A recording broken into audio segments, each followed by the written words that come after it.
Boa tarde, pessoal. Estamos aqui para a aula número 5 dessa disciplina de propriedade magnética de materiais do Programa de Pós-Graduação em Física da Universidade Federal de Pernambuco. Passamos uma semana sem ter aulas, porque estavam havendo os exames geral, o EGD, o Exame Geral de Doutorado aqui no departamento, e muitos dos nossos alunos estavam fazendo o exame, e por isso interrompemos. Voltamos hoje. Lembrem que o segundo trabalho é para ser entregue hoje até meia-noite, e vamos, então, iniciar um novo capítulo dessa disciplina. E exatamente o que está assinalado aqui, ondas de spin. Nós vamos apresentar as ondas de spin inicialmente em um modelo de cadeia linear, como está feito no livro do Kittel. Depois vamos fazer um tratamento clássico, em 3 dimensões, e vamos também tratar de ondas magnetoelásticas.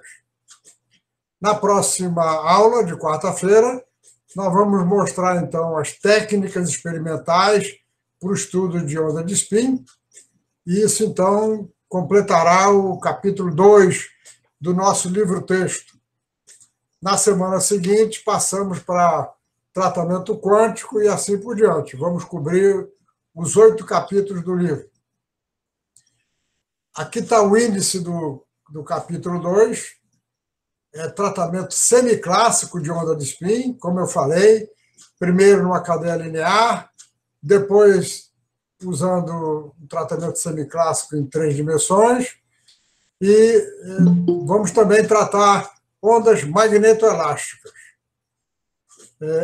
Na próxima semana nós veremos esses 2 itens, na próxima aula, quero dizer, 2 e 4, de maneira muito sucinta. Vai ser apenas para dar uma informação. Quem quiser estudar mais, estude no livro. E nós vamos ficar mais tempo na próxima aula tratando das técnicas experimentais. Como nós já vimos, o material ferromagnético, em baixas temperaturas, tem os spins alinhados entre si por força da interação de intercâmbio. Em temperaturas acima da temperatura de Curie, os spins estão desordenados e o material está na fase paramagnética. E nós tratamos, já há algumas semanas, uma forma fenomenológica de chegar a essa curva de magnetização, usando a função Brillouin e fazendo, então, um cálculo que tem que ser numérico. Nós não temos uma expressão analítica para a magnetização. Mas aconteceu uma coisa. Há 80 anos, um brilhante físico alemão, Felix Bloch, perguntou o que acontece em temperaturas muito baixas, porque ele concluiu que o que acontece não é o que havia sido proposto por Pierre Weiss. Lembrem que, no modelo simples de Pierre Weiss, ele considera os momentos magnéticos.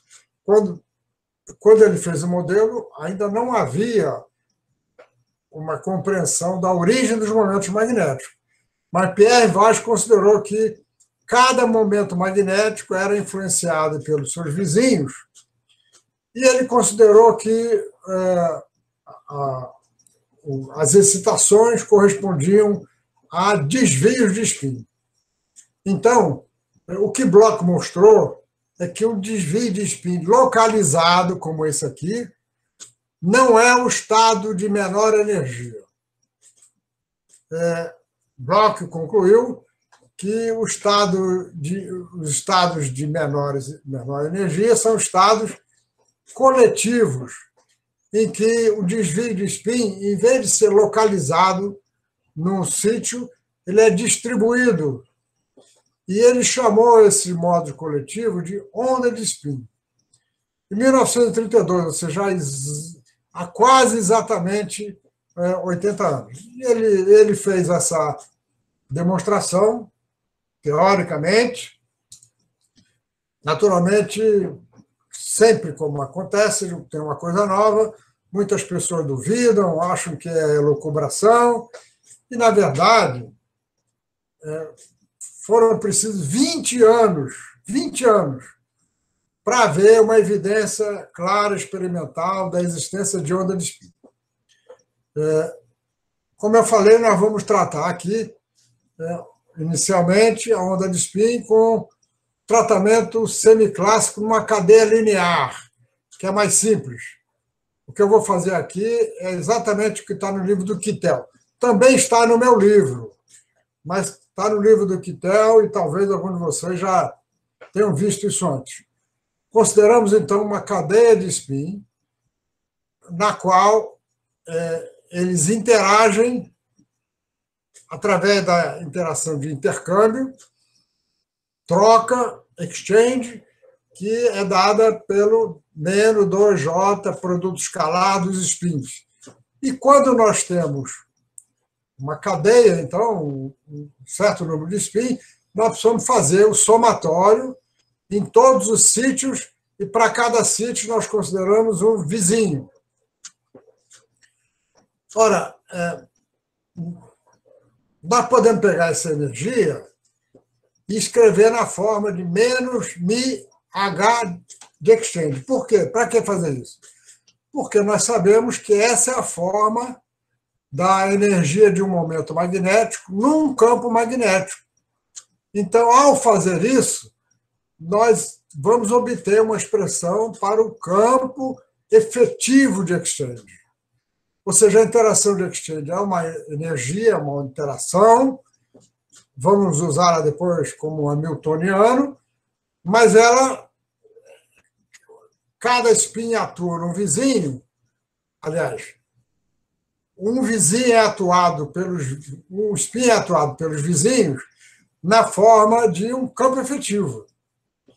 E esse campo efetivo, no caso da cadeia linear, é fácil, nós vemos que ele é dado por essa expressão, ou seja, para o sítio I, eu tenho que considerar o spin I-1 e o spin no I+1. E se eu pego essa energia e divido por G-μB, eu tenho, então, um campo efetivo, porque o momento magnético é G-μB. Então, eu obtenho esse campo efetivo dividindo a energia pelo G-μB. E por que eu quero usar o campo efetivo? Porque nós já conhecemos a equação de Landau-Lifshitz, que é a equação do torque, lei de Newton, a derivada do torque em relação à derivada do momento angular.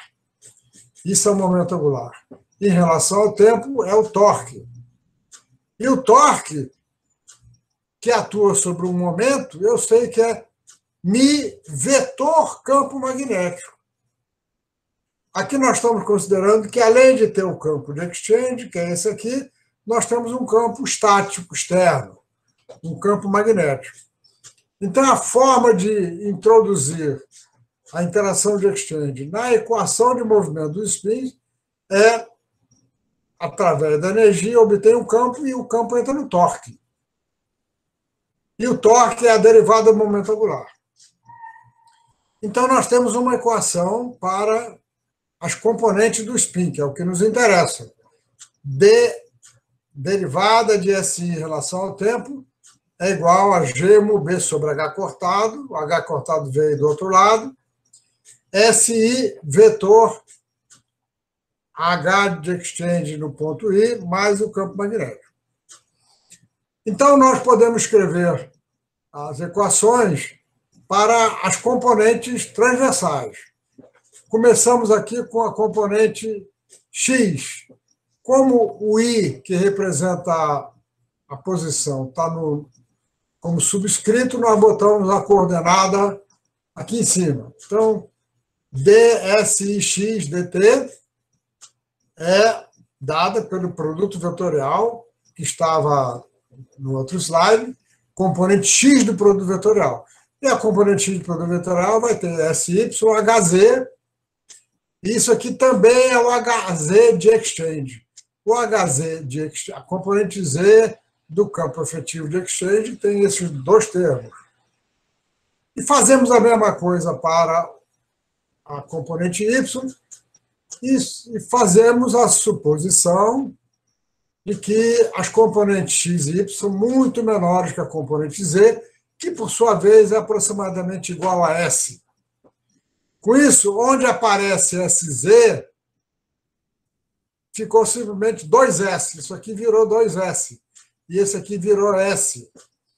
E, com isso, as equações ficaram de uma forma simples. A derivada da componente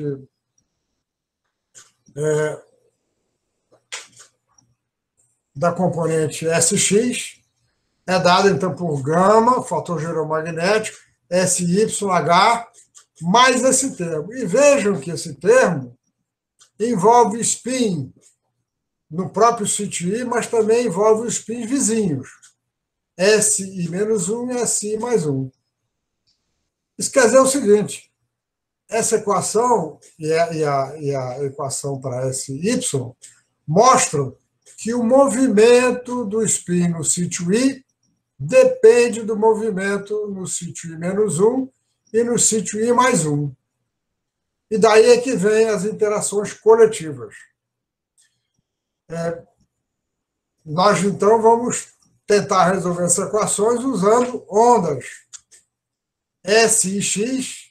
Vamos escrever como sendo uma amplitude e o fator que caracteriza uma onda propagante. E elevado a I, KXI menos ômega T. A mesma coisa para Y, só que agora aqui eu coloco V. U e V são números complexos, que vão ser determinados pelas equações. Então, nós pegamos essas duas possíveis soluções, colocamos nas equações e elas vão nos dar, então, essas equações. As derivadas vão levar esse menos I ômega, U vem do SX, o V vem do SY. Aqui apareceu SY, então apareceu V. Gama H, e esse termo que vem da interação de exchange, isso aqui é simplesmente duas vezes 1 menos cosseno de Ka, onde K é o módulo do vetor de onda, e a solução dessas duas equações é muito simples, né? Basta multiplicar os lados esquerdos e direitos. Ao fazer isso, o produto UV vai se cancelar. Nós ficamos com ômega quadrado é igual a isso ao quadrado. Tiramos a raiz quadrada e nós temos, então, que ômega igual a gama H mais 4JS sobre H cortado, que multiplica 1 menos cosseno de Ka. Isso aqui é o que chama a relação de dispersão da onda de spin. Da mesma forma que nós temos relação de dispersão para ondas elásticas, para elétrons, para as várias estações elementares. Nós vamos ver mais tarde, formalmente, que as ondas de spin são quantizadas. E um quanto de onda de spin chama-se magnon. E se isso aqui é a frequência do magnon, a energia do magnon é H cortado ômega. Então, basta multiplicar isso aqui por H cortado, que eu tenho a energia de um magnon, e a solução dessas equações é fácil ver, vai dar que V é igual a I menos I vezes U. Como ômega é igual a isso aqui, V é igual a menos IU. Ou seja, V e U têm a mesma amplitude, mas estão defasados de 90 graus. Com isso, a solução final é essa que está aqui. SX é igual a amplitude U, cosseno de KXI menos ômega T, enquanto SY é a mesma amplitude, seno de KXI menos ômega t. E vocês já entenderam que nós temos SX e SY fora de fase, 90 graus fora de fase, que é exatamente o que dá a precessão de spin. Então, estou aqui repetindo as soluções.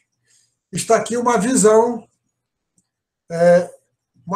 de lado e uma visão superior de uma onda de spin.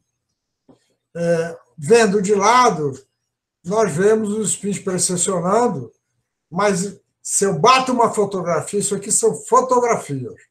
Se eu bato uma fotografia num certo instante, eu vejo cada spin com uma fase diferente. Eles estão precessionando, mas em cada ponto a fase é um pouquinho diferente. Olhando de cima, nós vemos, então, esta visão aqui, e, naturalmente, essa distância aqui corresponde a um comprimento de onda. Um ciclo positivo e um ciclo negativo, isso aqui é exatamente um comprimento de onda. Faltou escrever isso aqui, botar uma setinha dizendo que é um comprimento de onda. E agora fazemos o gráfico da relação de dispersão. Veja que isso aqui é um cálculo feito para IEG. Consideramos o vetor de onda variando desde zero até Ka igual a π. Ka igual a π é o valor de Ka para o qual isso aqui é igual a menos 1. Quando isso aqui for igual a menos 1, vou ficar com 1 mais 1, e nós vamos ficar, então, com 8Js sobre H cortado. E vejam que a unidade aqui para ele é terahertz. Terahertz é 10 elevado a 12. Ora, isso aqui é a relação de dispersão que vem desse 1 menos cosseno de Ka. Aí alguém está perguntando, mas o H? Acontece o seguinte, nós vimos nas aulas anteriores que se eu tiver um H da ordem de alguns quiloestro, a frequência é alguns gigahertz. E gigahertz nessa escala nem aparece. Nós estamos aqui numa escala que vai de 0 a 20 terahertz. Então, 10 gigahertz está na origem aqui, ele nem aparece. Por isso aqui parece que essa curva parte da origem, não é exatamente da origem. É gama H cortado. Essa é a relação de dispersão. Essa subida na frequência é devido ao fato que, à medida que o Ka vai aumentando, isso significa dizer que aumenta a defasagem entre dois spins. Aumentando a defasagem entre dois spins, significa dizer que eles não estão... Eu pergunto se vocês continuam sem me ver ou estão vendo meus dedos agora. Não dá para ver, não, professor. Então, eu estou gesticulando aqui, não adianta nada. Da próxima vez que eu abrir a sala e que tiver a imagem, eu não vou mais... eu não vou fechar a câmera, porque esse computador, pronto, eu pensei que ele já não ia dar mais problema, mas agora... E eu não posso desligar agora, porque se eu desligar agora, a sala cai e tem que abrir outra, não vale a pena. Então, veja, vocês imaginam aqui que eu estou mexendo com as mãos. À medida que dois spins vizinhos, o ângulo entre eles aumenta a interação, a energia de exchange. E é por isso que aumenta a frequência da onda de spin. E interessante é o seguinte, este valor aqui, que é exatamente 8Js, é a energia que corresponde a um spin localizado virando para baixo. Por quê? porque Ka igual a π significa dizer um spin para cima, outro para baixo. Certo? Tem posição de fase. Então, a frequência da onda de spin varia desde quase zero até a energia que corresponde ao desvio de spin localizado. Então, veja, foi isso que Bloch entendeu. Enquanto Pierre Weiss considerava que essa era a energia de spin, Bloch mostrou que não, que tem uma onda de spin e que a onda de spin pode ter energia muito menor do que 8JS. Alguma pergunta?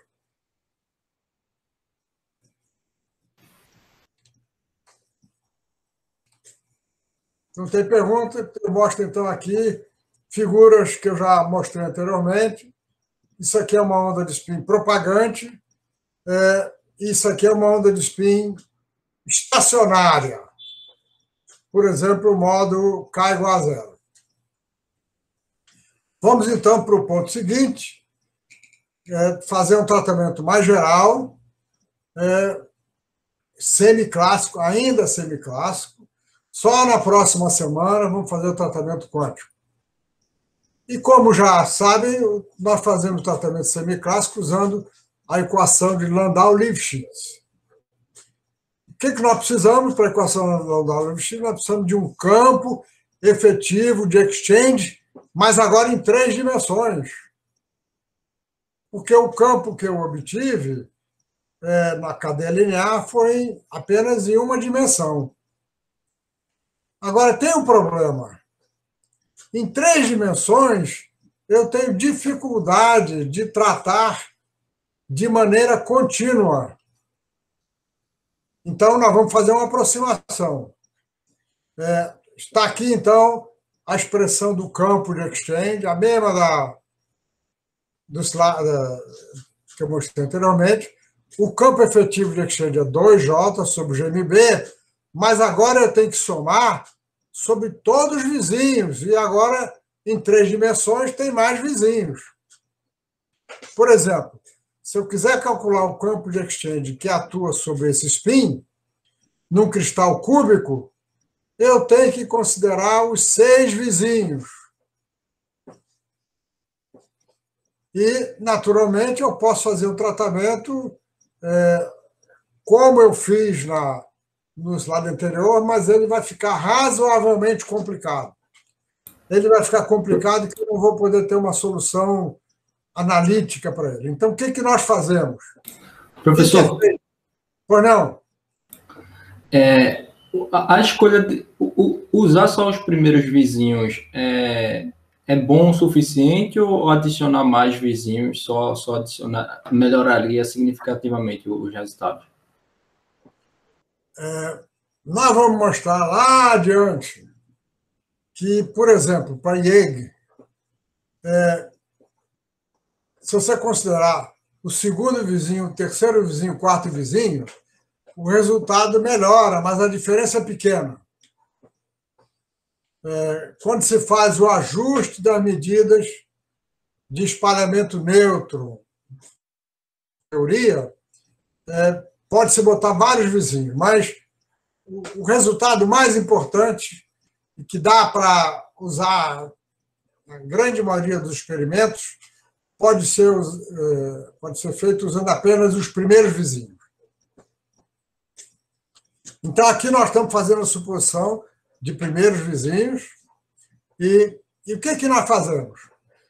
Nós consideramos que esse spin aqui, por exemplo, nós fazemos uma expansão em série de Taylor, em que esse spin, que eu vou chamar S mais delta, delta é o vetor posição dele em relação ao spin de referência, é o SI mais a distância DSI dz, mais 1 meio de A ao quadrado D2SI dz2, tá certo? Os dois termos da série de Taylor. A mesma coisa nós fazemos para os outros spins. Por exemplo, a componente para o spin que está distante desse spin de uma distância A, essa figura, esse spin ficou meio deslocado, era para estar aqui. Está numa distância A, ele é SI mais A, DSI dx, mais o meio de A ao quadrado, D2S dx2. Agora, veja o seguinte. Lá do outro lado, tem um em que, quando eu faço a expansão, vai aparecer aqui menos A, porque o X, o deslocamento de X é menos A. Então, quando eu somar esse termo com esse termo, porque eu tenho que fazer o somatório aqui, os termos lineares vão se cancelar. Isso acontece para as três coordenadas. Então, nós podemos escrever o campo de exchange como sendo 2J GMB 6 vezes SI mais A ao quadrado laplaciano de SI. Olha que interessante que ficou. Olha, esse 6 aqui é o mesmo do campo de exchange que eu considerei na ressonância ferromagnética. Só que na ressonância ferromagnética nós não consideramos o ângulo entre os spins. Quando existe um ângulo entre os spins, aparece, então, o laplaciano de SI, multiplicado pela distância ao quadrado. Então, essa é a expressão do campo efetivo de exchange. Agora, essa aproximação só vale para Ka muito menor do que 1. Ou seja, se Ka for muito grande, eu não posso fazer uma expansão em série de Taylor. Eu teria que fazer uma representação sem usar a expansão. Eu teria que considerar a expressão geral para o campo de exchange, e aí eu não consigo chegar a uma expressão analítica para a relação de expressão. Para fazer um estudo detalhado da onda de spin em toda a zona de Brillouin, eu não posso fazer isso. Isso aqui é só para Ka muito menor do que 1. Para interpretar os resultados para Lehmann de Newton, eu não posso fazer isso.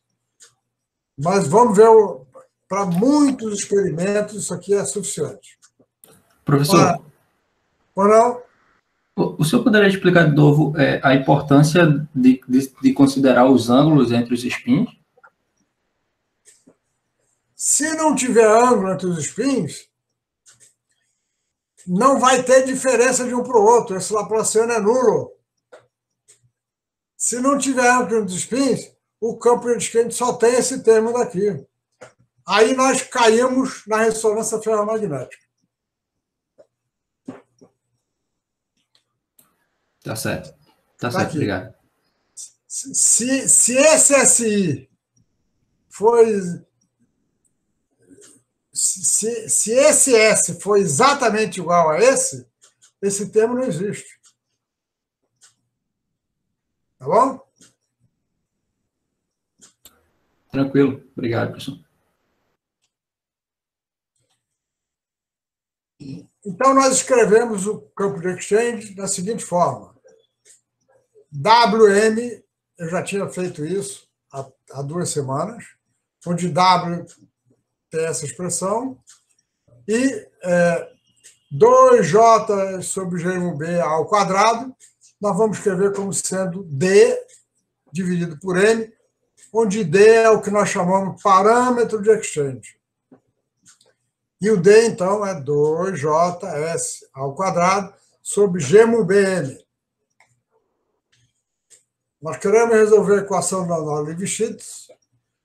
Vamos considerar, então, que a magnetização tem uma componente grande na direção Z e tem componentes transversais pequenas, x e y. E aí nós podemos escrever o campo de exchange, como a componente Z não varia, laplaciano de M é 0. Então, ao substituir o M aqui, só vai aparecer o laplaciano do vetor magnetização transversal. Ficamos, então, com uma expressão simples para o campo de exchange na aproximação de pequenos desvios. Levamos esse campo para a equação de Landau-Lewis-Strauss, e aí, então, nós temos as equações para duas componentes. dmx dt é gama myh, que é o mesmo termo que nós tínhamos na ressonância ferromagnética, mas agora nós temos menos gama mz d sobre m laplaciano de my. Essa é a novidade agora. Aparece o laplaciano de my, enquanto na equação de my aparece o laplaciano de mx. Para obter uma equação mais simples ainda, nós vamos introduzir a variável circularmente polarizada. M mais é mx mais IMY. E vamos considerar que mz é aproximadamente igual a m. Aí eu posso somar, eu multiplico essa equação aqui por i, somo as duas, olha que equação interessante que as duas deram. I dm dt é igual a menos gama d laplaciano de m mais gama h m. Essa equação lembra qual equação que vocês conhecem?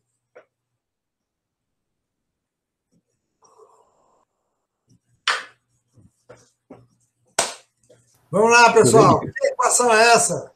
Schrödinger. É a equação de Schrödinger para um elétron. Olha que resultado interessante. Um pacotinho de magno se comporta como um elétron no posto de potencial. É como se aqui fosse a energia cinética da partícula, isso aqui é a energia potencial, e isso aqui a energia. I dm dt. Se eu escrever o m é uma função de onda. E está aqui a mesma equação. Não sei porque que eu escrevi ela de novo. Não era para ter escrito ela de novo. Mas nós queremos resolvê-la. Então, vamos usar uma solução. Vamos supor que o campo magnético é uniforme. Se o campo magnético não for uniforme, é como se eu tivesse um elétron no posto de potencial. E nós vamos ver, na próxima aula, o que a gente pode fazer com um campo magnético não uniforme. Mas se o campo magnético for uniforme, a solução é como um elétron livre, uma partícula livre. Está aqui a solução da função de onda, e a energia é obtida simplesmente substituindo o m nessa equação, e nós temos que a energia, que é h cortado ômega h, a frequência de magno, ela é igual a gama h cortado, que multiplica h mais dk ao quadrado. Professor, então você também vai ter uma espécie de tunelamento aí, né? Se você... Pode ter tunelamento. Uhum. No caso de magno, há algumas dificuldades, porque o potencial é o campo magnético. E você não consegue fazer um campo magnético variar no espaço bruscamente. E nanoestruturas dá para fazer alguma coisa, mas não é muito simples, porque o campo magnético ele é contínuo nas interfaces. É difícil fazer um campo magnético do tipo que a gente faz com poço de potencial de elétron. Interessante. Mas nós vamos ver o que acontece com o magno descendo uma ladeira na próxima aula. E aí, vejam, a energia tem a mesma forma da energia do elétron. Certo? aqui aparecido, no caso do elétron, é o potencial mais um fator K ao quadrado.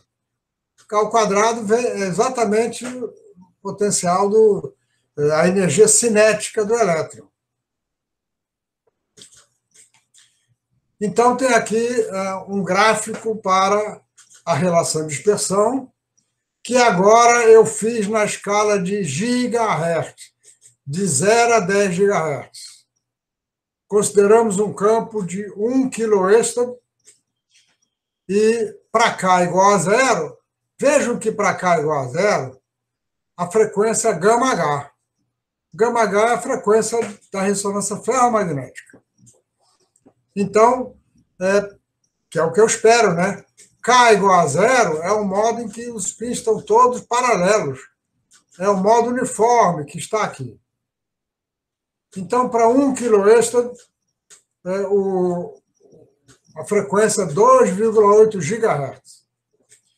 E essa curva daqui é exatamente a aproximação parabólica para aquela curva que eu mostrei, que nós obtivemos para a cadeia linear.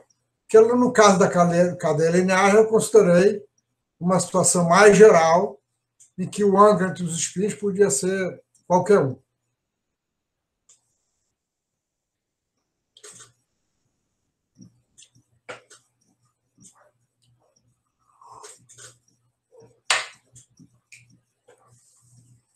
Vamos agora complicar um pouquinho. Vamos botar a interação dipolar. O que a interação dipolar faz? Ela faz criar um campo magnético que é visto pelos spins. Quando nós estudamos a ressonância ferromagnética, nós só consideramos o campo dipolar da desmagnetização, porque lá os spins estão paralelos. Se os spins estão paralelos, não tem importância, não existe uma energia adicional devido à interação dipolar.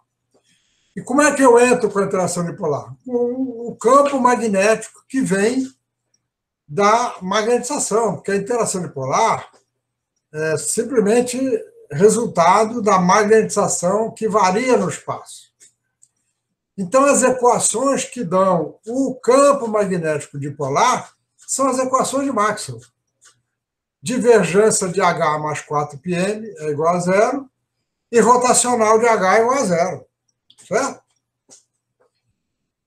Se nós consideramos que o campo magnético é a soma da componente Z com uma componente transversal muito pequena, essas duas equações vão dar, então, essa daqui, em que esse H dipolar pequeno é o campo transversal dipolar. E aqui, no lugar da magnetização, aparece a magnetização transversal. Rotacional do campo magnético é nulo. Vocês sabem que, na verdade, o rotacional do campo magnético não é zero. Ele é dado pela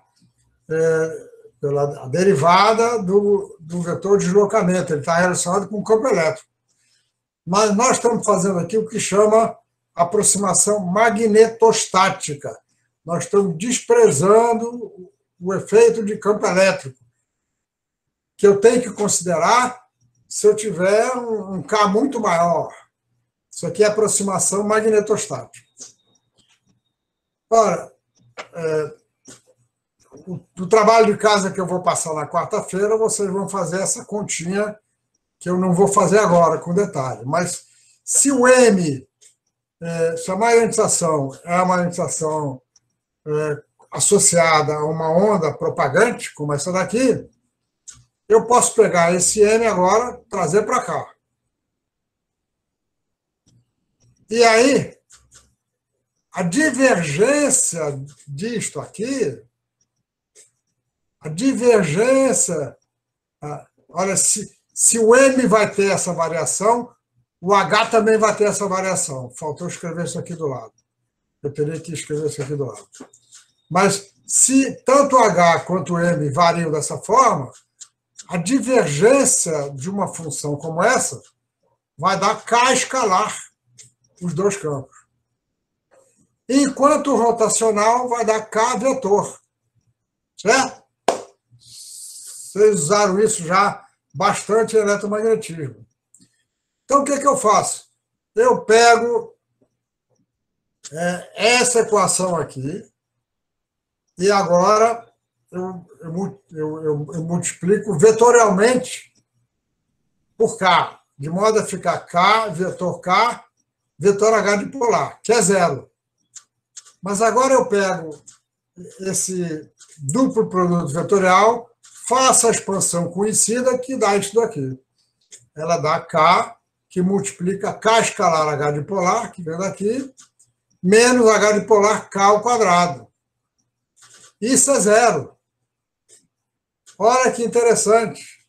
Eu posso, então, obter uma expressão para o campo dipolar. O campo dipolar é relacionado com ele mesmo, né? K escalar H dipolar. Só que K escalar H dipolar é 4πm. Então, essa expressão daqui vai dar essa expressão para o campo dipolar. O campo dipolar é dado menos 4π sobre K ao quadrado, o vetor propagação K, que multiplica K escalar M.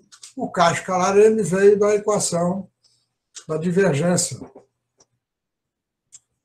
Então, eu tenho uma expressão para o campo dipolar,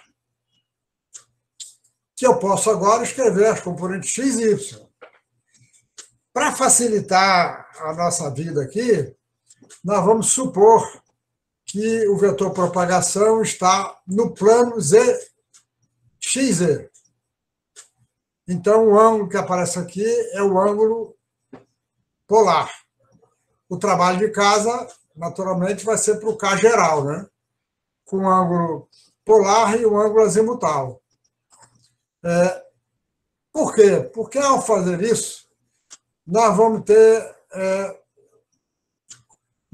uma situação mais simples em que só vamos ter campo dipolar componente x. Então, a componente x dessa equação aqui é esta daqui, e K escalar M componente x vai ser KXMX. E, portanto, o campo dipolar componente x é Kx ao quadrado sobre K ao quadrado vezes Mx. Isto aqui é o seno de θ ao quadrado. Então, nós temos uma expressão simples, o campo dipolar é proporcional à magnetização e aparece aqui um fator, seno ao quadrado de θ. E nós levamos isso, então, na equação de Landau-Lifshitz, e só entrou componente x do campo dipolar, o que facilita um pouco a vida em relação à equação que eu tinha antes. O que nós temos é esse novo termo agora. Nós consideramos antes apenas o campo de exchange e o campo Zeeman, e agora nós temos o campo dipolar. Mas o campo dipolar é apenas um terminho a mais. Então, as duas equações vão dar essa expressão que está aqui, ao considerar que ddt é I que multiplica ômega vezes a magnetização, multiplicamos cruzado e chegamos, então, à relação de dispersão da onda de spin para um ângulo θ. Veja, isso aqui, na verdade, vocês vão demonstrar no trabalho de casa, vale mesmo que o K esteja fora do plano XZ. Porque, na verdade, o ângulo X, a direção X é uma direção arbitrária, eu posso escolher qualquer uma. O ângulo φ, o ângulo azimutal, não vai entrar na relação de dispersão, mas, como eu disse, vai ser importante vocês fazerem para entenderem bem o que se passa. A relação de dispersão agora, em vez de ser H mais dK ao quadrado, ela é raiz quadrada de H mais dK ao quadrado, que multiplica H mais dK ao quadrado, 4πm, seno ao quadrado de θk. O que mostra que a energia da onda de spin depende do ângulo de propagação em relação ao campo magnético. Esse é um resultado interessante que tem aplicações reais e que nós vamos considerar depois. Ou seja, a frequência depende do ângulo de K em relação a H. Tem mais. Vejam que se nós fazemos mx dividido por my, ou my dividido por mx, isso agora não é 1. Agora nós temos uma amplitude que é diferente de 1. O que significa dizer que a amplitude não é circular, a amplitude é elíptica.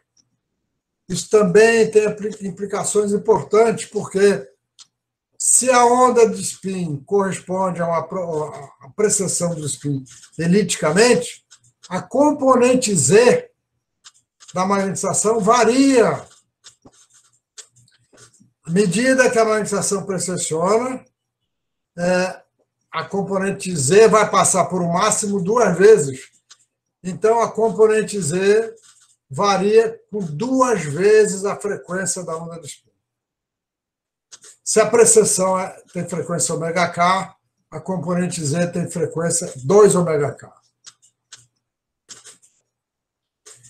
E por que fisicamente a frequência, a energia, depende da direção de propagação?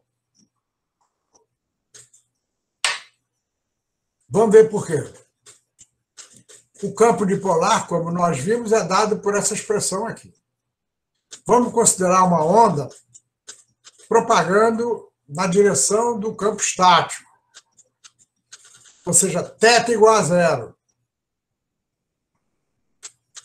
Se o K é paralelo ao campo estático, o K é perpendicular à magnetização variável. Está aqui, à medida que o spin precessiona, a magnetização faz isso aqui. Então, vejam o que nós temos aí. As magnetos, é pena que vocês não estejam vendo minha mão, porque a minha mão estou explicando tudo. À medida que a magnetização precessiona, eu considero que esse momento magnético corresponde a 2 monopolos magnéticos, um mais e um menos, mais, menos. É como se eu tivesse um plano de carga magnética a mais e um plano de carga magnética a menos. Aqui embaixo, um plano de carga magnética a mais e um menos. E vocês sabem, para a carga elétrica, que se eu tenho uma distribuição uniforme de planos de carga elétrica, o campo elétrico criado pelos planos é nulo. O campo dipolar é nulo. Se K é perpendicular a M, K escalar M é 0. Mas isso é a matemática. A matemática diz que o campo dipolar é nulo. A física está aqui. A física está aqui. Ou seja, o fato dos planos de monopolos magnéticos não mudarem, porque eles não estão mudando, faz com que o campo dipolar seja nulo. Vamos, então, considerar agora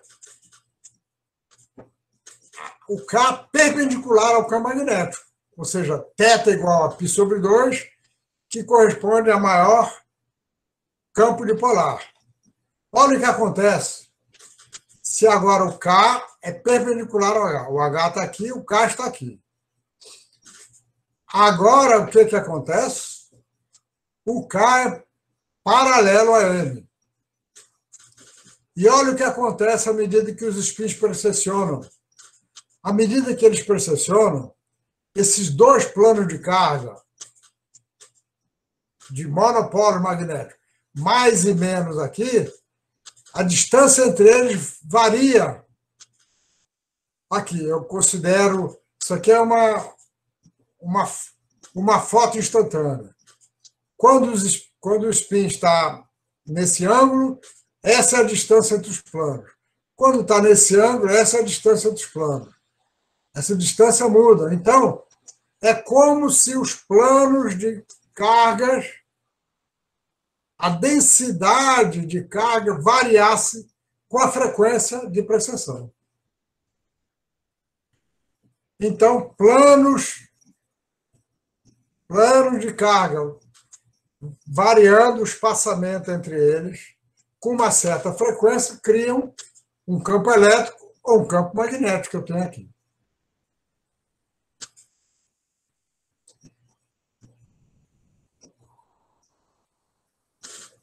E essa é a explicação física para o campo dipolar mudar a frequência. Nós vamos ver em várias das próximas aulas que, se isso não houvesse na onda de spin, vários efeitos que nós estudamos não existiriam. Então, embora a interação dipolar seja muito menor do que a interação de exchange, para a onda de spin de baixo vetor de onda, ela tem um efeito muito importante. Então, a relação de dispersão agora, como eu disse, tem essa expressão.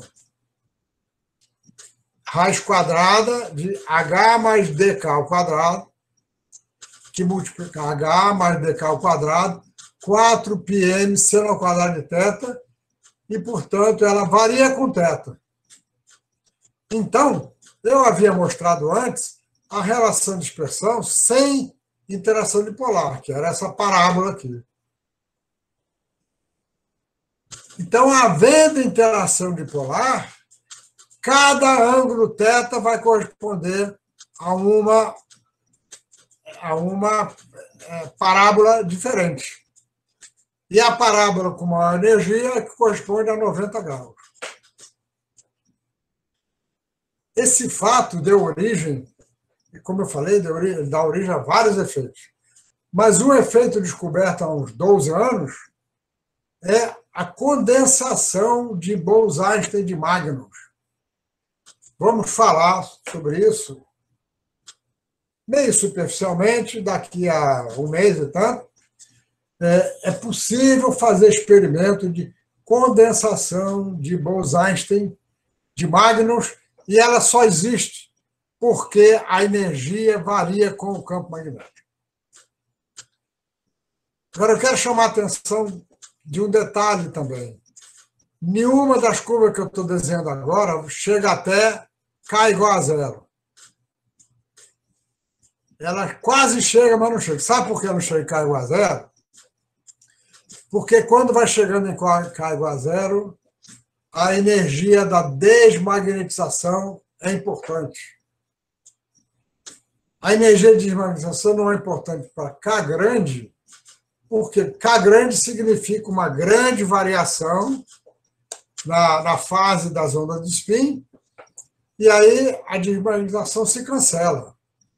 Então, essas curvas aqui próximo da origem, elas dependem da forma da amostra e também dependem da direção do vetor de onda em relação aos eixos da amostra.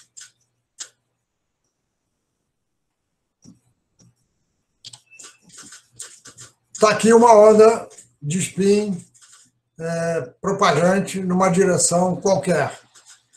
O campo magnético está na direção vertical, então vocês vejam, os spins estão todos precessionando em torno da direção vertical. Mas nós agora consideramos que o K, o vetor propagação, ele é um vetor perpendicular ao plano de fase. Então, os planos de fase estão aqui, olha. Vejam que os spins, nesse plano que eu estou mostrando aqui, eles estão em fase. Então, o vetor de onda é perpendicular a esse plano de fase. Essa figura bonita foi feita por Karl Patton há vários anos e que disponibilizou para nós.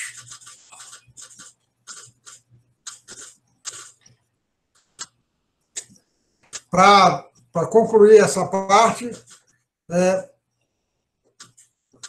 que nós estamos mostrando, então, nos últimos slides, é a relação de dispersão próximo da origem. E se eu mostrar a relação de dispersão completa, a gente nem vê o gap de frequência que tem aqui, nem vê a separação dipolar. A separação dipolar que eu acabei de mostrar, ela é desprezível comparada com a energia dessa escala daqui. Nós estamos aqui numa escala de terahertz. Agora, se eu pego essa expressão, faço Ka muito menor do que 1, uso a aproximação binomial do cosseno de Ka, 1 menos cosseno de Ka, aproximadamente Ka ao quadrado sobre 2, e aí o ômega vai ser dado por uma parábola, e nós vemos, então, que isso aqui é o que nós chamamos de D. Esse termo é o D. E quando nós fazemos um zoom dessa região, nós temos, então, a figura que eu mostrei anteriormente, a relação de dispersão parabólica para θ igual a 0 e quase parabólica para θ 90 graus, os dois separados. Essa separação é devido à interação dipolar.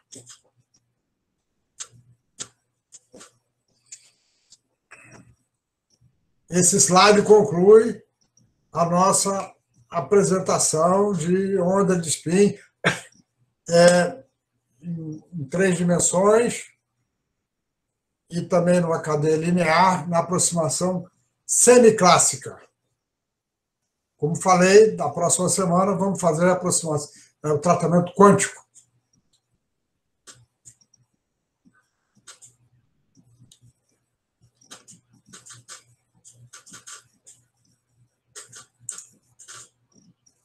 Deixa eu ver se vocês estão aí ainda. Estão aí.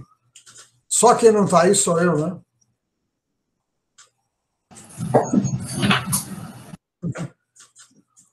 Tá só o merchandise da HP, professor. O que foi que eu fiz para não aparecer? O senhor tentou desconectar, conectar novamente?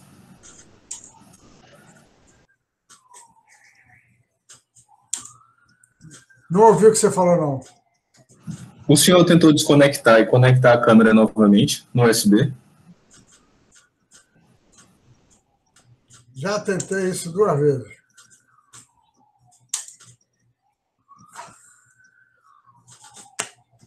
Agora! Agora!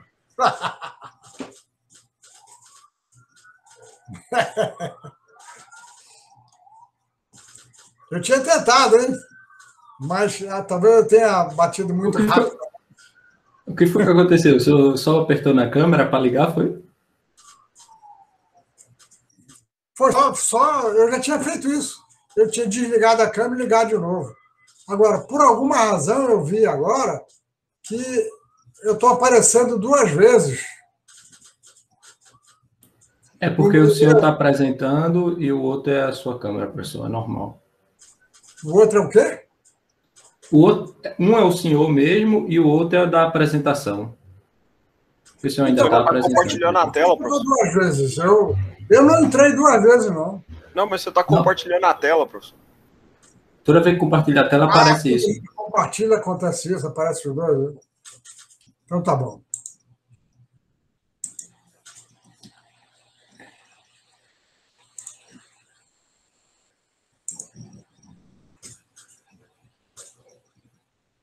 Voltaram a ver os slides? Sim. Sim, sim. Tá bom, o slide é que interessa. Vocês perderam muita gesticulação, mas não vai fazer falta, não. Vamos lá, vamos em frente.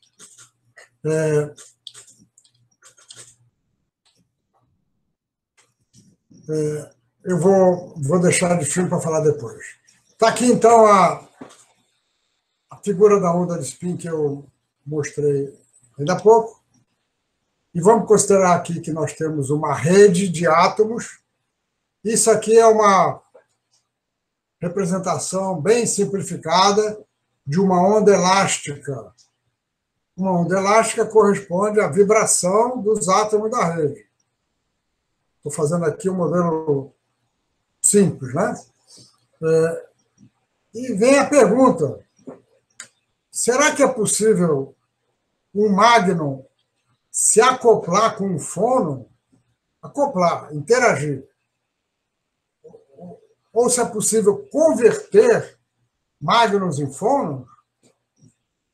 A resposta é: isso, na verdade, é conhecido há bastante tempo. E por que isso é possível? Porque, vamos considerar aqui essa célula de um cristal, em que nós temos aqui os íons, que têm os momentos magnéticos, que têm os spins, e vamos dizer que agora nós botamos os spins para precessionar. Se os spins precessionarem, a interação spin-órbita vai fazer o átomo vibrar também. Certo? Se o spin está vibrando, e se o spin interage com a órbita é a órbita dos elétrons no átomo. O átomo vai querer vibrar também. Então, a interação spin-órbita resulta no que nós chamamos de interação magnetoelástica. Outro nome para ela é interação magnetostrictiva. A magnetostricção é um fenômeno importante, conhecido há muito tempo. Você tem um material ferromagnético e você pressiona ele, ele se deforma. Isso é magnetostricção. O que nós vamos fazer nos próximos 30 minutos, para encerrar a aula, é ver como magnons podem interagir com fônons. Então, para isso, vamos fazer primeiro tratado de onda elástica. Todos vocês que fizeram um curso de mecânica estudaram onda elástica. Então, o tratamento aqui vai ser um tratamento bem simples e simplificado. E quem não fez um curso de mecânica vai poder entender aí, mas quem fez vai ver que é muito simples. Vamos, então, considerar o seguinte: nós temos um átomo seus eixos coordenados, e o átomo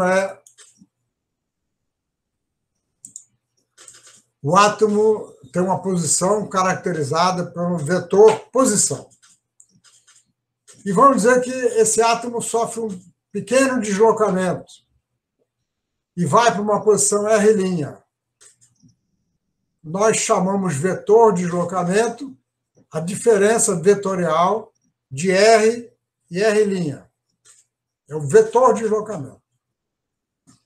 E em mecânica, em teoria de elasticidade, nós definimos o tensor deformação. Em inglês, deformação é strain, deformação. O tensor deformação é um tensor de segunda ordem que tem 9 componentes. E e J, aqui o I e o J não estão representando sítios, hein? Estão representando coordenadas, X, Y, Z. Por que eu não quis usar alfa e beta? Podia usar alfa, beta, gama. Eu resolvi usar IJ.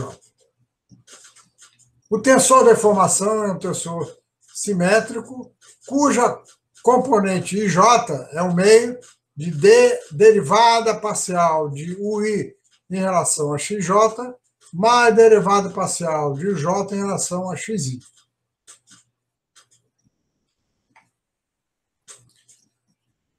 A deformação num cristal é provocada por forças elásticas. E o que eu quero fazer é exatamente relacionar a deformação com a força elástica. Vocês sabem que num sistema massa-mola muito simples, a deformação eu chamo de X, e a força é menos kx. A força é proporcional ao deslocamento. Então, aqui nós vamos ter uma coisa semelhante, só que agora eu tenho que tratar em 3 dimensões. Então, nós vamos considerar a força com 3 componentes, x, y, z, e como eu estou trabalhando no espaço, eu tenho que trabalhar com força por unidade de área. E aí, então,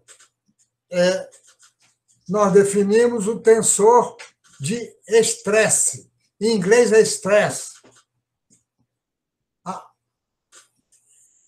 Eu preparei essa aula, acabei de preparar hoje de manhã. Eu não consegui lembrar a expressão usada em teoria da elasticidade para estresse. Alguém pode me lembrar aí? Cisalhamento. Hein?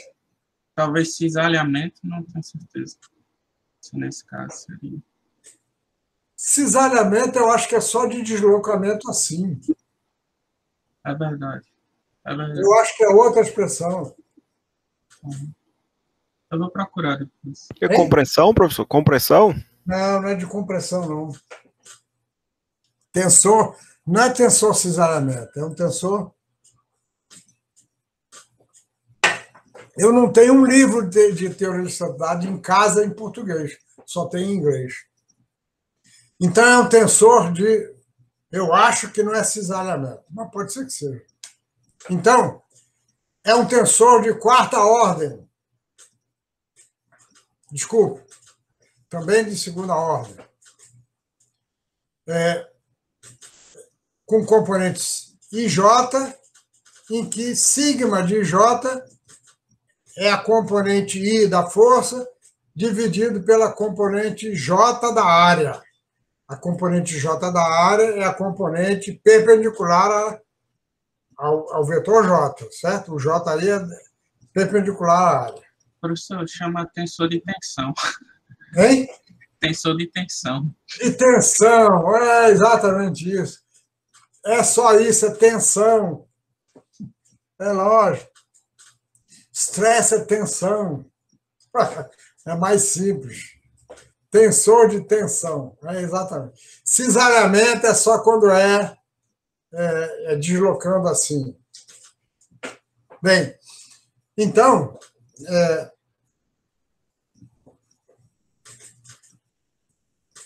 da mesma forma, lá que no massa-mola, a força elástica é a derivada do deslocamento, né?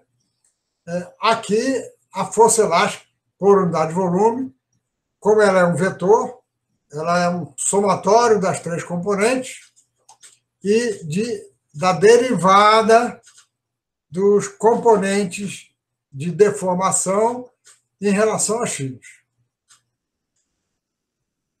Então, vejam que a força vai envolver derivada 2ª da deformação. E a lei de Hooke, que é exatamente a lei da massa-mola, ela estabelece que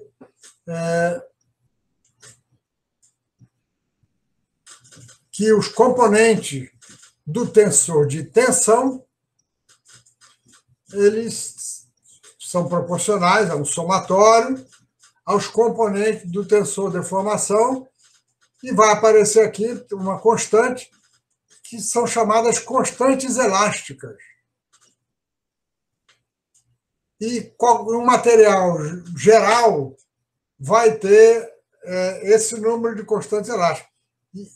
3 vezes 3 vezes 3 vezes 3, que dá 81 constantes elásticas.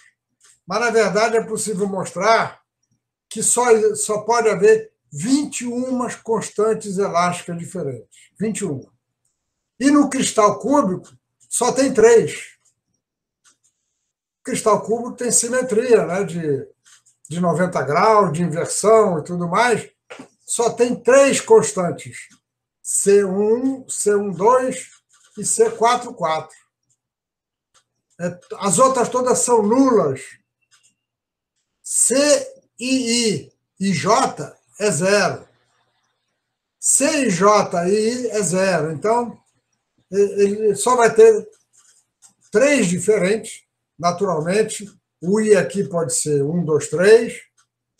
Aqui eu posso ter I 1, 2, 3 e J 1, 2, 3. Ou seja, eu vou ter ainda um número grande de componentes, mas só 3 diferentes. E tem mais. Essas 3 diferentes são relacionadas. C1 menos C12 é igual a 2C44. Então, aqui estão as noções básicas de elasticidade. Agora eu preciso calcular a equação de uma onda elástica. Para isso, eu preciso considerar a energia. Então, eu quero voltar um pouquinho. Vejam que a força envolve, então, derivadas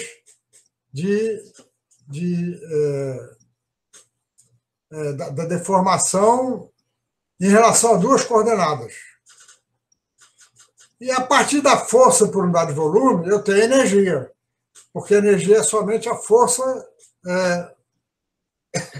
vezes o deslocamento.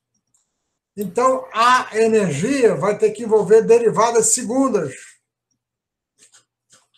O professor, Por não? o índice M do somatório da lei de Hooke deveria ser K, não? No slide anterior, por favor. O K é o que a gente usa para o oscilador massa-mola. Não, no slide Nós anterior. estamos chamando de C. Eu sei, mas O índice estava errado, você colocou somatório em M, deveria ser somatório em K. É isso que eu acho que o índice está falando. Veja, isso aqui é uma lei de Hooke generalizada. Sim, sim. A lei de Hooke Se você puder. vai dar as constantes elásticas. Sim, professor. Você pode voltar um slide? Deixa eu ver se você colocou aqui somatório em M igual a 1, só que não tem M aí dentro. Aí eu acho que é somatório em K. Só isso. Ele está somando em L e M. Ele soma em L e M.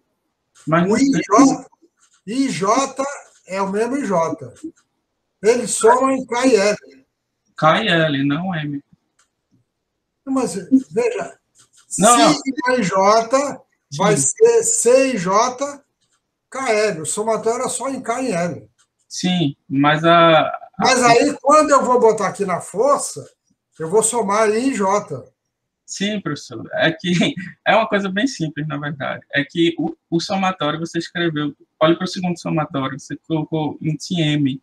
M igual a 1 até 3. É só isso. Você tem razão, é K e L, não é L e M, não. Só foi isso. Está errado. E deve estar errado no livro, que eu copiei isso do livro. Uhum. Eu, ao dar esse curso, eu estou descobrindo erro no livro, é horrível. Bem, é melhor descobrir, né? Obrigado por favor, não fiquem inibidos em apontar possíveis erros, porque todo mundo erra. Não era L e M, era K e L. Uhum. Sim. Obrigado. Hein? Sim. Quem foi que falou aí? Foi o Matheus? Foi o Eudes, eu já tinha anotado, mas não tinha dito. Aí o Eudes comentou. Obrigado, muito obrigado. Uhum. Erro meu, vou corrigir no livro na segunda edição. Então, a energia envolve, então, quadrados do tensor, dos componentes do tensor da formação. E para um cristal cúbico, nós temos que ter simetria x, y, z. Então, todas as componentes x, y e z vão ter a mesma constante elástica, que é o C11. aqui envolve Sx e Xy, vai ter o C12. E aqui envolve os EXY quadrado, vai ter o C44. Veja que eu não posso ter EXY multiplicando EYZ. Porque se eu trocar um eixo, isso aí vai trocar de sinal. Só esses termos aqui não trocam de sinal quando eu troco o sinal de X ou de Y ou de Z. Certo? Então, essa fórmula da energia elástica, eu também poderia ter deduzido fenomenologicamente e ter chutado esses coeficientes aqui. A lei de Newton, eu acabei de descobrir que o livro faltou o ρ. Preparando essa aula, eu vi que no livro não tem o ρ. A lei de Newton, veja, isso aqui é força por unidade de volume. Então, onde aparece a força por unidade de volume, vai aparecer massa por unidade de volume, densidade de massa. E aparece a derivada segundo o deslocamento. Isso aqui, massa vezes aceleração é força. Lei de Newton. E esta equação, com a expressão da força que eu tinha no slide anterior, vai dar, então, ρ d2ui dt2 é derivada parcial em relação a xj, cijkl, derivada de uk, derivada de xl. Aqui os índices estão corretos. Essa é uma equação de ondas. Por quê? Porque aqui eu tenho derivada segunda em relação ao tempo e aqui derivada segunda em relação ao espaço. Isso é equação de onda.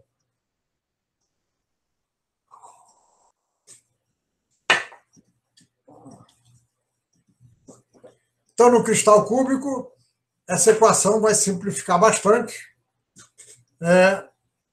Nós vamos ter, então, ρ d2ui dt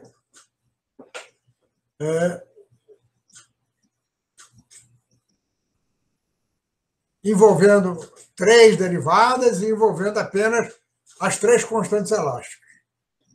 Isso vale para qualquer coordenada I. Certo? Essa equação simplificou bastante. Porque X, Y e Z são equivalentes. Então, basta uma equação para um deles, são equivalentes. Se nós consideramos uma solução de onda plana, a derivada no tempo vai fazer aparecer ômega ao quadrado e as derivadas em relação a x vai fazer aparecer o k. E nós vamos chegar a uma relação entre a frequência e o k, que é uma velocidade.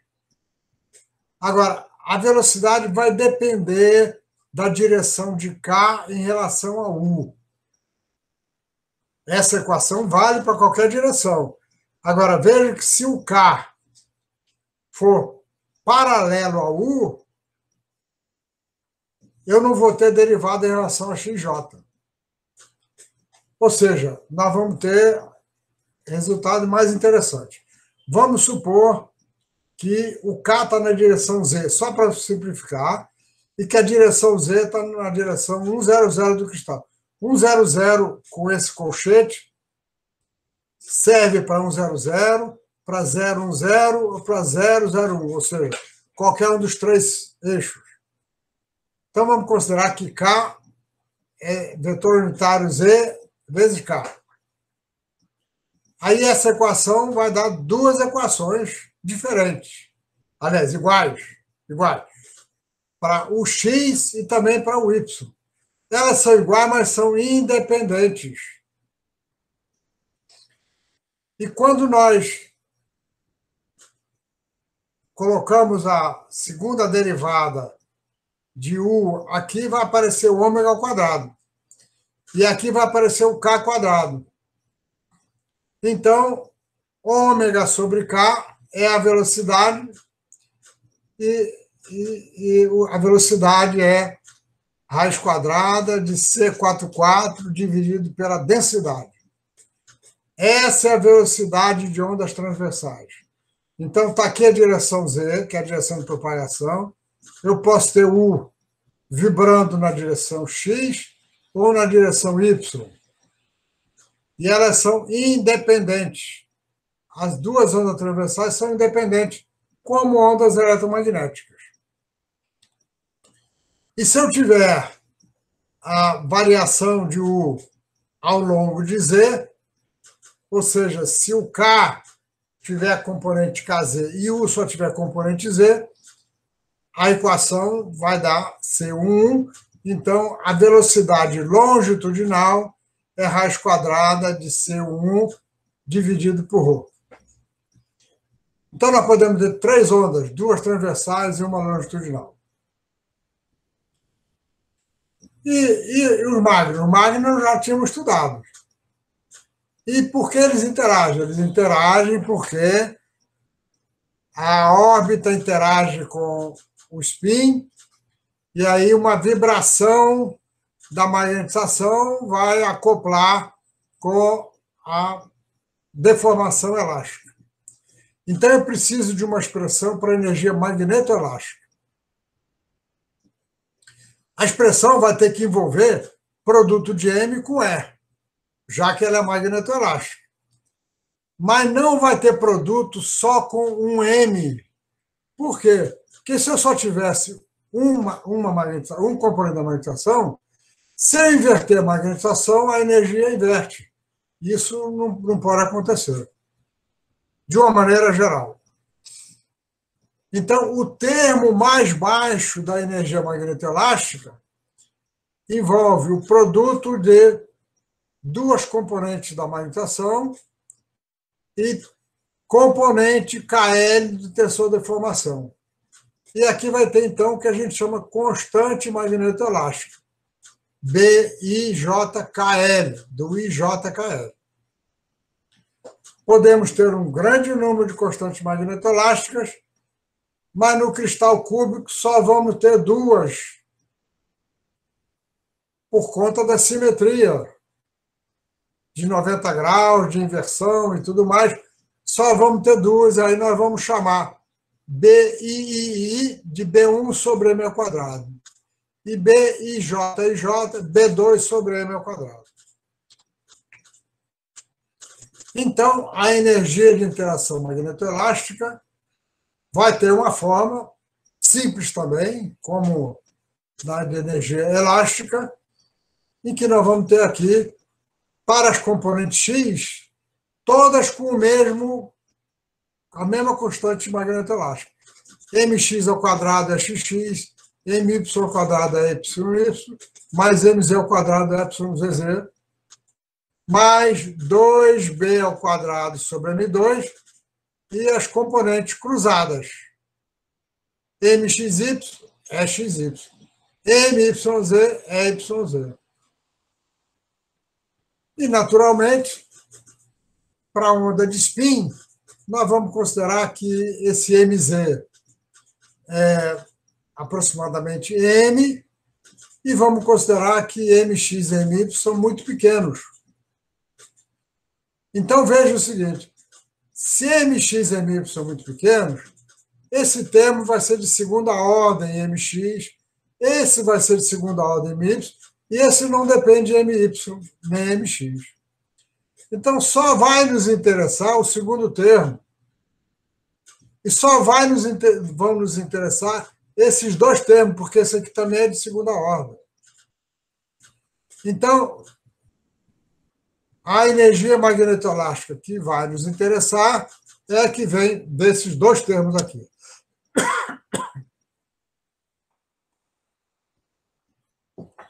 E na qual nós vamos aproximar mz por m, e esse mz vai cancelar com um dos m's que está no denominador, e chegamos, então, a uma expressão para a energia magnetoelástica simples, e o gradiente da energia magnetoelástica dá, então, o campo efetivo magnetoelástico.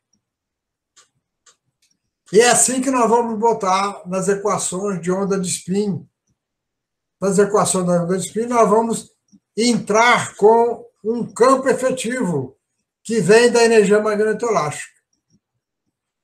E na equação elástica, eu vou entrar com uma força efetiva que vem da energia magnetoelástica.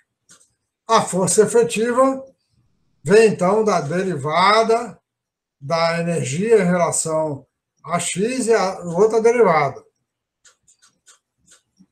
Então, na equação da magnetização, nós vamos ter agora energia Zeeman, energia de exchange, energia de polar e agora campo Zeeman, campo de exchange, campo de polar e campo magnetoelástico. E agora eu escrevo as equações para mx e para my.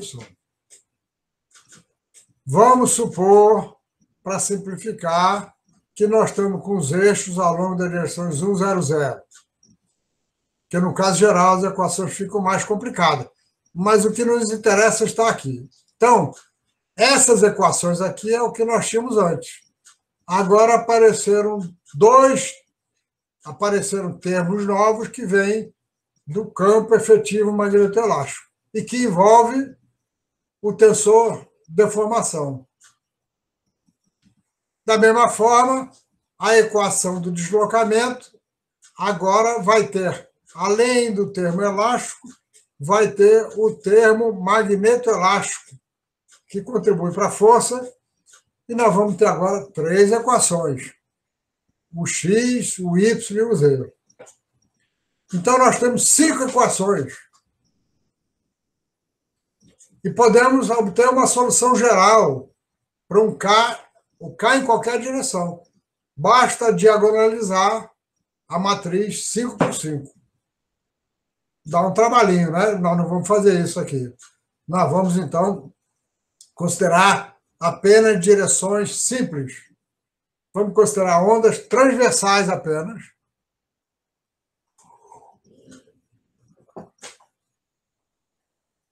E com ondas transversais, dos 2 termos que nós tínhamos, só vão ficar esses agora.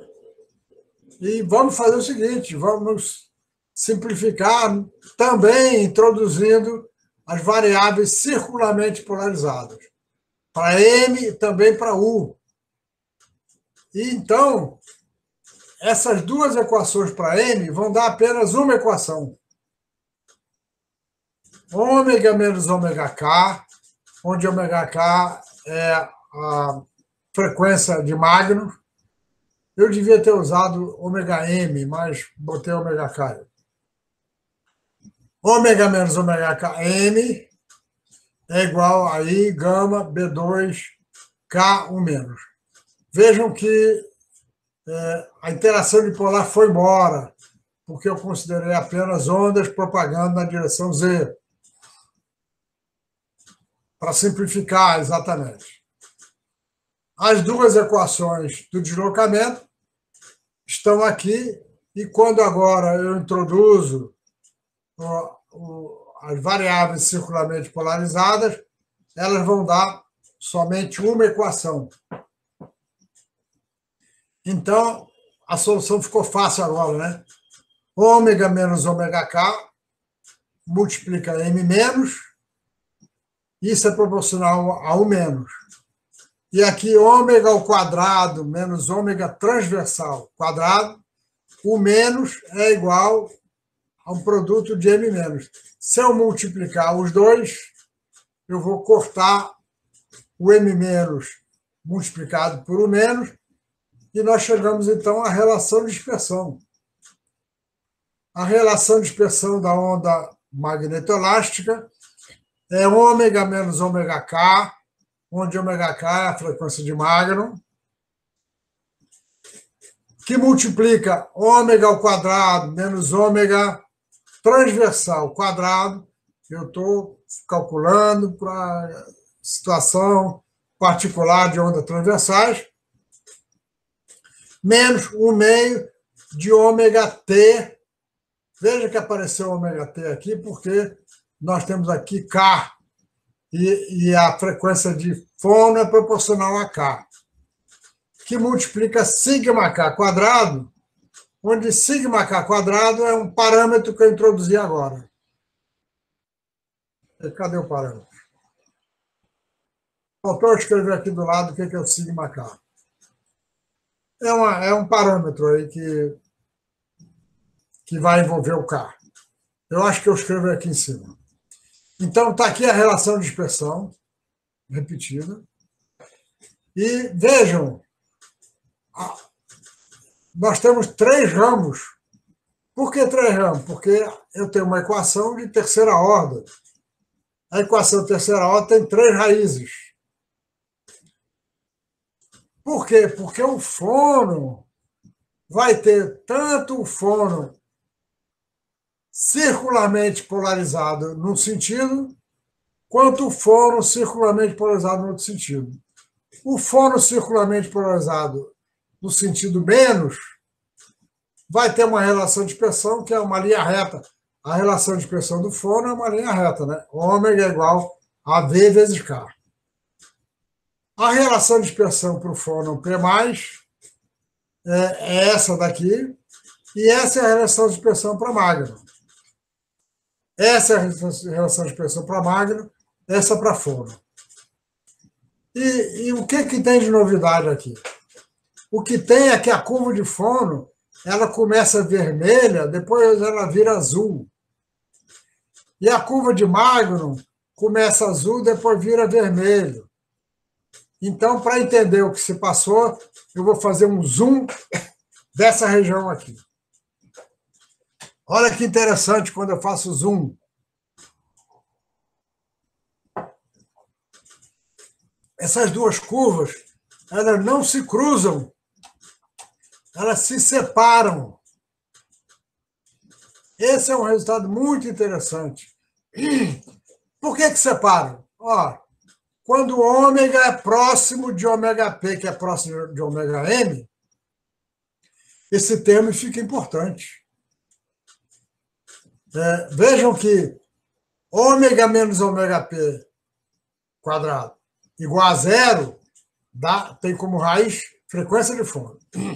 Ômega menos ômega M igual a 0 tem como raiz ômega M. Mas a presença desse termo aqui faz com que eu não possa ter ômega igual a ômega P, que é igual a ômega M.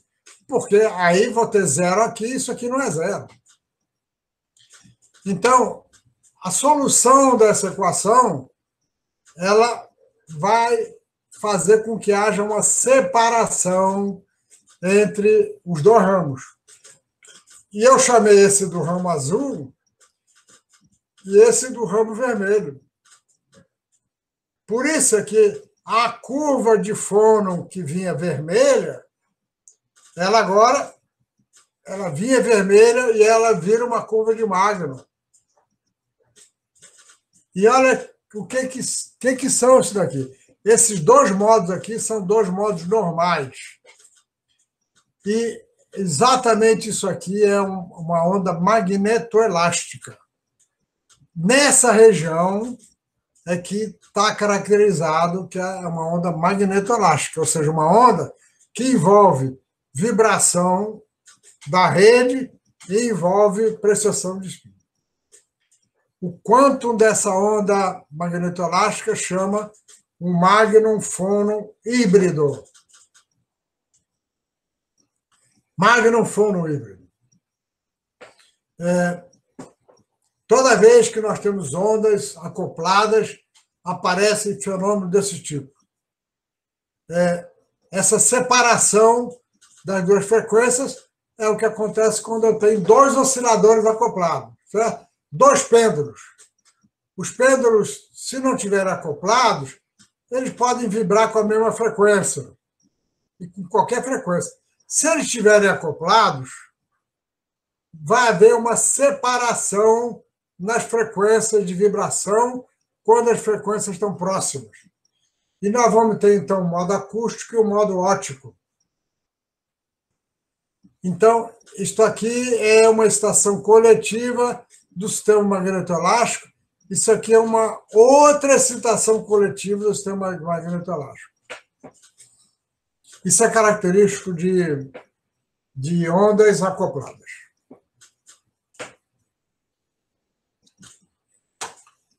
Então, minha gente, aí que eu queria chegar na aula de hoje.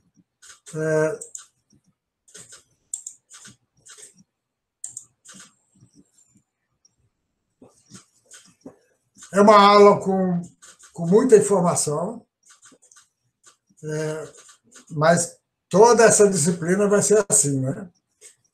Vamos dar um capítulo por semana, praticamente. Só o capítulo de espintrônica que eu vou demorar um pouco mais.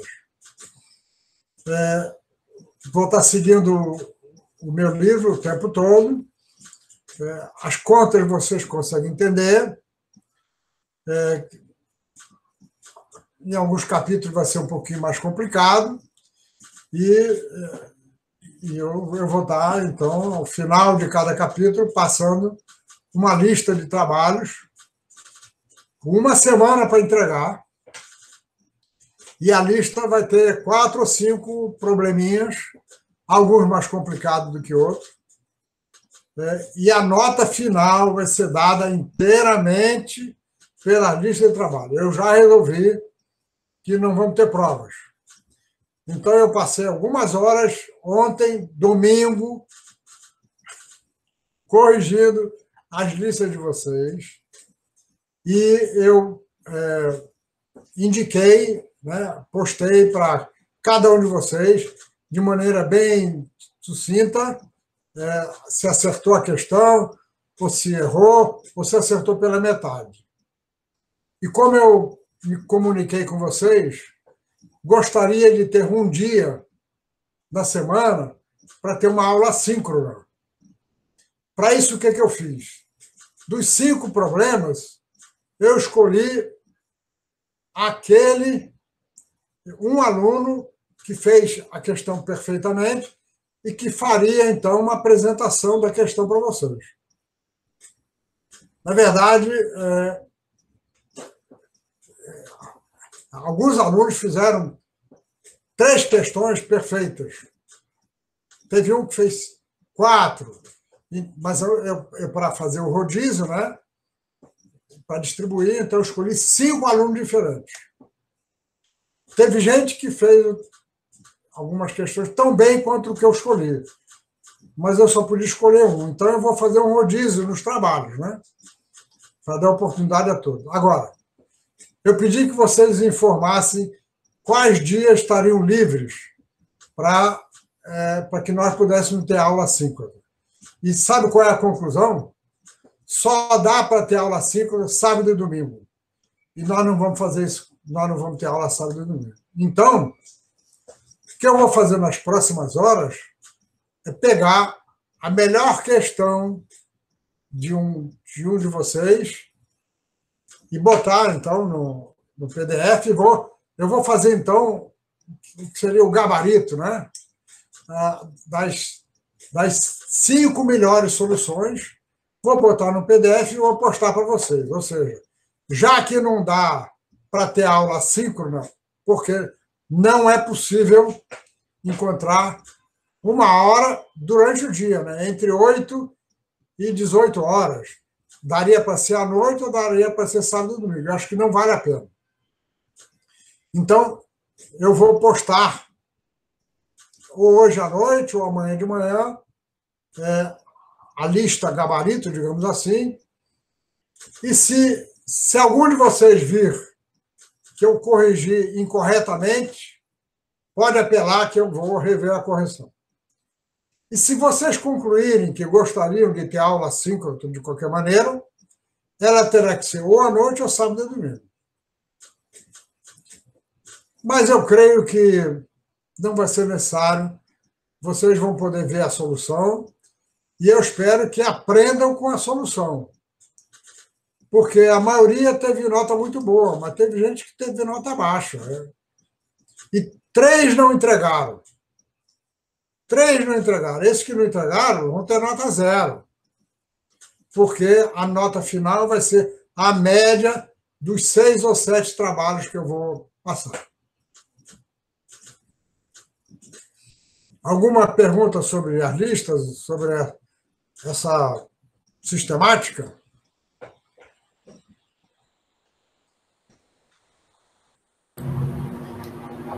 Por mim está tranquilo, professor. Tudo bem.